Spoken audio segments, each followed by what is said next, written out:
सुंदर वर्णन है महाराज कि मात्र एकादशी का व्रत कर लेने पर, मात्र एकादशी का व्रत कर लेने पर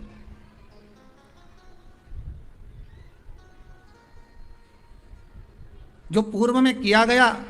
हमारा पाप कर्म है, हमने किसी जीव की हत्या करी है, हमने किसी को कष्ट प्रदान करा है, हमने किसी को अपशब्द कहा है, हमने किसी को ताने दिए, हमने किसी को आड़ा टेढ़ा कहा है, हमने किसी को गालियां दे दी है, मात्र एकादशी का व्रत ही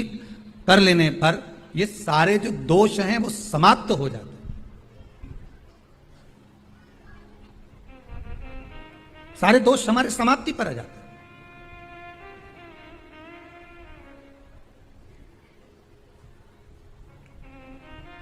अब एक विचार करिएगा थोड़ा सा अपने मन में, अपने चित्त में, अपनी वृत्ति में एक बात उतारिएगा, एक अपने मन में एक बात को उतार कर रखिएगा कि आप अपने पाप को, अपने पाप कर्म को जिस दिन क्षीण करने वाले हो, समाप्त करने वाले हो, अपने पाप को आप जिस दिन समाप्ति पर लेकर जा रहे हो, तो उसके एक दिन पहले आपको प्रसन्नता होना चाहिए कि नहीं होना चाहिए कि कल मेरा पाप कटने वाला है, कल मेरा पाप समाप्त होने वाला है। जो मैंने पाप कर्म करा है वो समाप्त होगा, जो मैंने पाप कर्म करा है वो कल समाप्त हो जाएगा। तो एक दिन पहले आपके चेहरे पर प्रसन्नता हो कि ना हो?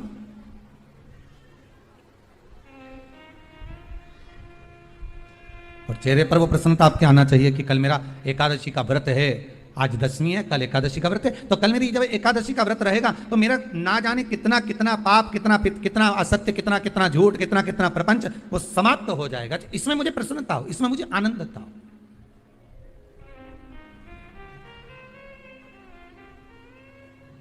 तो क्या कहा गया कि प्रयास करिएगा कि एकादशी के दिन कोई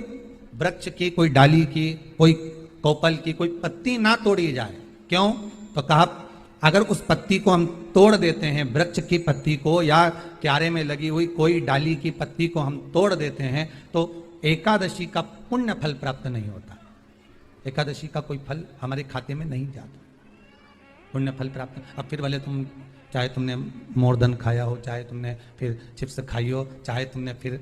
व्रत का कितना ही सामान खा गए और तुमने सोचा कि आज मेरी एकादशी है, तो फिर उसका कोई फल प्राप्त नहीं है, उसका कोई सुख प्राप्त नहीं है आपको, फिर उसका कोई आनंद प्राप्त नहीं है आपको,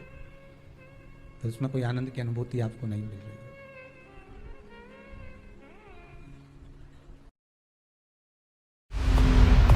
खेल शुरू